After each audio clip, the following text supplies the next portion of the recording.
ভালো মানের মোমেন্টাম সহ ফান্ডামেন্টালি স্ট্রং স্টকসের গভীর বিশ্লেষণ এবং শেয়ার বাজারের সমস্ত দৈনিক আপডেটের জন্য আমাদের ইউটিউব চ্যানেল অবশ্যই সাবস্ক্রাইব করুন। নমস্কার, উই লার্ন ইনভেস্টিং এর আজকের আলোচনায় স্বাগত।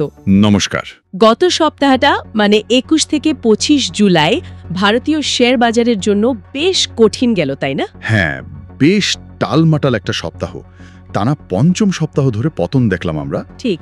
তো আজ আমরা একটু গভীরে গিয়ে বোঝার চেষ্টা করব কেন এমনটা হলো, কোন সেক্টরগুলো বেশি চাপ সৃষ্টি করলো আর কোনটা হয়তো একটু ব্যতিক্রম ছিল। একদম।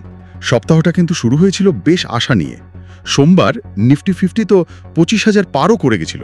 হ্যাঁ, এইচডিএফসি আর আইসিআইসিআই ব্যাংকের রেজাল্ট তো ভালোই ছিল। ঠিক, কিন্তু সপ্তাহের শেষে গিয়ে দেখলাম বেশ বড়সড় পতন। নিফটি 25,000-এর নিচেই বন্ধ হলো। এর পেছনে আসলে কোম্পানিদের Q1 FY26 ফলাফল একটা বড় কারণ। সেটাই আজ আমরা খুঁটিয়ে দেখব। বাজারের এই যে মেজাজটা পাল্টালো সেটা বোঝার চেষ্টা করব। চলুন শুরু করা যাক। আচ্ছা, তাহলে প্রথমেই মূল সূচকগুলো দেখি। নিফটি 50 পড়ল প্রায় 0.53% আর বিএসই সেন্সেক্স প্রায় 0.36%। কিন্তু আমার বেশি চোখে পড়ছে মিড ক্যাপ 100 আর স্মল ক্যাপ 100। ওগুলো তো 1%-এর বেশি পড়েছে, মানে -1.07% আর -1.11%। হ্যাঁ, ঠিক ধরেছেন। মানে পতনটা শুধু বড় শেয়ারে সীমাবদ্ধ ছিল না, ব্রড মার্কেটেই চাপটা ছিল। তার মানে বেশ ছড়িয়ে পড়েছিল পতনটা। শুধু তাই নয়, শুক্রবার ইন্ডিয়া VIX মানে ভয়ের সূচক যেটা আমরা বলি, সেটাও 5%-এর বেশি বেড়ে গেছিল। এটা কিন্তু বিনিয়োগকারীদের মধ্যে উদ্বেগ বাড়ার একটা স্পষ্ট ইঙ্গিত। আচ্ছা, সোমবারের ওই যে শুরুর তেজি ভাব এইচডিএফসি আইসিআইসিআই ব্যাংকের রেজাল্টের পর, হ্যাঁ, সেটা টিকলো না কেন? রিলায়েন্স ইন্ডাস্ট্রিজের তো রেকর্ড লাভ হয়েছিল শুনলাম। হ্যাঁ, লাভ রেকর্ড হয়েছিল, কিন্তু শেয়ারটা পড়ল প্রায় 3.2%। সেটাই তো। কেন? কারণটা হলো বাজার এখন শুধু হেডলাইন প্রফিট দেখছে না, মানে শুধু মোট লাভটা দেখছে না। রিলায়েন্সের লাভের বড় অংশটা এসেছিল একটা ওয়ান টাইম গেইন থেকে। ওহ আচ্ছা। কিন্তু ওদের যে মূল ব্যবসা, মানে অয়েল টু কেমিক্যালস বা O2C আর রিটেল ব্যবসা, সেগুলোর পারফরমেন্স কিন্তু ততটা ভালো ছিল না, মানে প্রত্যাশার চেয়ে কম। বুঝেছি। আর এটাই ছিল বাজারের জন্য প্রথম সতর্কবার্তা। বিনিয়োগকারীরা এখন আর্নিংস কোয়ালিটির উপর অনেক বেশি জোর দিচ্ছে। মানে লাভের ভেতরের খবরটা গুরুত্বপূর্ণ হয়ে উঠেছে। তারপর বুধবারে যেন একটু বাজার ঘুরে দাঁড়িয়েছিল US জাপান ট্রেড চুক্তির খবরে। হ্যাঁ, একটা ছোট্ট র্যালি হয়েছিল বটে, কিন্তু ওই সাময়িক। বৃহস্পতিবার আর শুক্রবার সব আবার উল্টে গেল। কি হলো বৃহস্পতি আর শুক্রবারে? বৃহস্পতিবার নেফলে ইন্ডিয়ার ফলাফলটা বেশ দুর্বল এলো, আর তার জেরে পুরো FMCG সেক্টরটাই চাপে পড়ল। ওহো। আর শুক্রবার আসল ধাক্কাটা দিল বাজাজ ফাইন্যান্স। তাদের লাভ কিন্তু বেড়েছে, কিন্তু কিন্তু কিন্তু তাদের ক্রেডিট কস্ট বেড়ে গেছে। বিশেষ করে MSME আর অটো লোন স্ট্রেস নিয়ে যে চিন্তা, সেটা বাজারে রীতিমতো আতঙ্ক তৈরি করে দিল। আচ্ছা, এই ক্রেডিট কস্ট বাড়াটা এতটা ভাবিয়ে তুলল বাজারকে। একদম। স্টকটা একদিনেই প্রায় 4.8% পড়ে গেল, আর সেটার প্রভাবে পুরো বাজারটাই ধসে পড়ল। শুক্রবার একদিনে বিনিয়োগকারীদের লোকসান হলো প্রায় 6.5 লাখ কোটি টাকা। 6.5 লাখ কোটি, বিরাট অঙ্ক। এই পতনের পেছনে ফরেন ইনস্টিটিউশনাল ইনভেস্টার্স মানে FII-দের ভূমিকা কেমন ছিল? ওরা তো নাগারে বিক্রি করছে শুনছি। হ্যাঁ, FII-দের নেট সেলিং অবশ্যই একটা বড় কারণ। ওরা এই সপ্তাহেও লাগাতার বিক্রি করেছে। যদিও ডোমেস্টিক ইনস্টিটিউশনাল ইনভেস্টার্স মানে DII-রা তো কিনছে। হ্যাঁ, DII-রা মানে আমাদের দেশীয় ফান্ডসগুলো কিন্তু প্রচুর শেয়ার কিনে বাজারকে সাপোর্ট দেওয়ার চেষ্টা করেছে। এটা একটা পজিটিভ দিক। কিন্তু শুক্রবারের পতনটা দেখিয়ে দিল যে যখন বাজারের সেন্টিমেন্ট খুব খারাপ হয়ে যায়, তখন শুধু DII সাপোর্ট হয়তো যথেষ্ট হয় না। টেকনিক্যাল দিক থেকেও তো বাজার দুর্বল দেখাচ্ছে বলছেন। অবশ্যই। টেকনিক্যালি দেখুন, নিফটি 50 পরপর 3 সপ্তাহ ধরে বেরিশ ক্যান্ডেল তৈরি করেছে। 3 সপ্তাহ? এটা তো ভালো লক্ষণ নয়। একদমই না। আর তার ওপর গুরুত্বপূর্ণ 50-ডে EMA মানে এক্সপোনেনশিয়াল মুভিং অ্যাভারেজের নিচে নেমে গেছে। 25,000 আর 24,900 এই দুটো খুব গুরুত্বপূর্ণ সাপোর্ট লেভেল ছিল, দুটোই ভেঙে গেছে। তাহলে এখন কোথায় সাপোর্ট?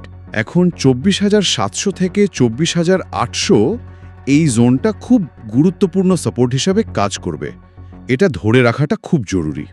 আচ্ছা, এবার একটু সেক্টরগুলোর দিকে তাকাই। কোনগুলো সবচেয়ে বেশি ক্ষতিগ্রস্ত হলো এই সপ্তাহে? বলতে গেলে সাইক্লিক্যাল সেক্টরগুলোই সবচেয়ে বেশি চাপে ছিল, যেমন ধরুন IT, metal, oil and gas, auto.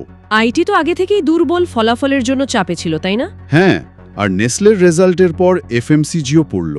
এমনকি ব্যাংকিং আর ফাইন্যান্সিয়ালস, যেগুলো সপ্তাহে শুরুতে ভালো করছিল, সেগুলো বাজাজ ফাইন্যান্সের খবরে ঘুরে গেল। তার মানে প্রায় সব হেভিওয়েট সেক্টরই পড়েছে। ব্যতিক্রম কি কিছু ছিল না? হ্যাঁ ছিল, ফার্মা আর হেলথ কেয়ার, এই দুটো সেক্টর কিন্তু শুক্রবারও সবুজ ঘরে বন্ধ হয়েছে। ও, তাহলে সবাই যখন পড়ছে তখন ফার্মা হেলথ কেয়ার ভালো ফল করলো? হ্যাঁ, মনে হচ্ছে এই অস্থির বাজারে বিনিয়োগকারীরা একটু নিরাপদ আশ্রয়ের খোঁজে এই সেক্টরগুলোর দিকে ঝুঁকেছে। আর ইউকে ইন্ডিয়া এফটিএ চুক্তি নিয়ে যে একটা আশা আছে, সেটাও হয়তো ফার্মা সেক্টরকে একটু সাহায্য করেছে। তার মানে এইচডিএফসি আর আইসিআইসিআই ব্যাংকের যে ভালো ফলাফল ছিল শুরুতে, সেটাও বাজারের এই সার্বিক ভীতিকে আটকাতে পারল না? একদমই পারল না। সপ্তাহের শেষের দিকে বাজারের যে ভয়, বিশেষ করে এই অ্যাসেট কোয়ালিটি নিয়ে যে উদ্বেগ তৈরি হয়েছে, সেটা ভালো ফলাফলকেও ছাপিয়ে গেল। এটাই প্রমাণ করে যে বাজার এখন খুব সংবেদনশীল, বিশেষ করে এনবিএফসিদের অ্যাসেট কোয়ালিটি নিয়ে। এই গভীর বিশ্লেষণ আপনারা পাচ্ছেন উই লার্ন ইনভেস্টিং এর পক্ষ থেকে।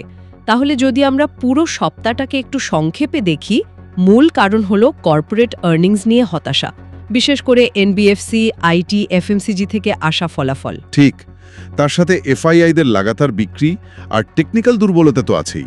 নিফটি 25,000-এর নিচে নেমে গেছে। আর সবচেয়ে বড় বদলটা হলো বিনিয়োগকারীদের মানসিকতায়। একদম, এটাই সবথেকে গুরুত্বপূর্ণ পয়েন্ট।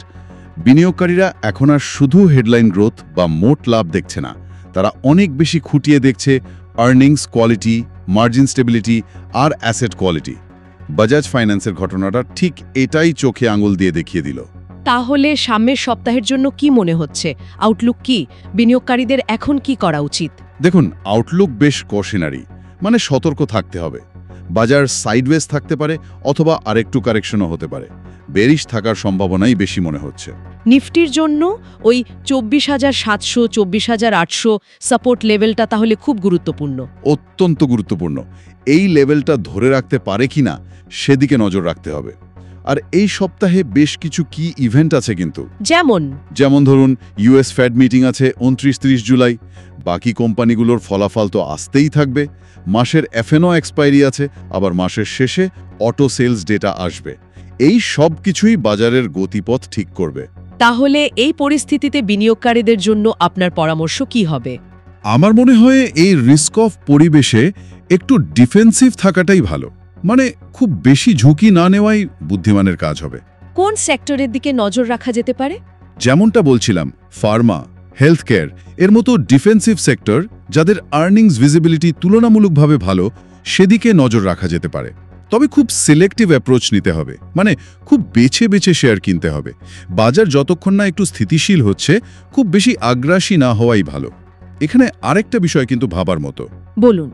একদিকে আমরা দেখছি পিএমআই ডেটা বেশ শক্তিশালী, ম্যানুফ্যাকচারিং পিএমআই নাকি 17 বছরের শীর্ষে, অথচ অর্থনীতির যে কোর সেক্টর গ্রোথ, জুনে সেটা বেশ কম এসেছে, মাত্র 1.7%।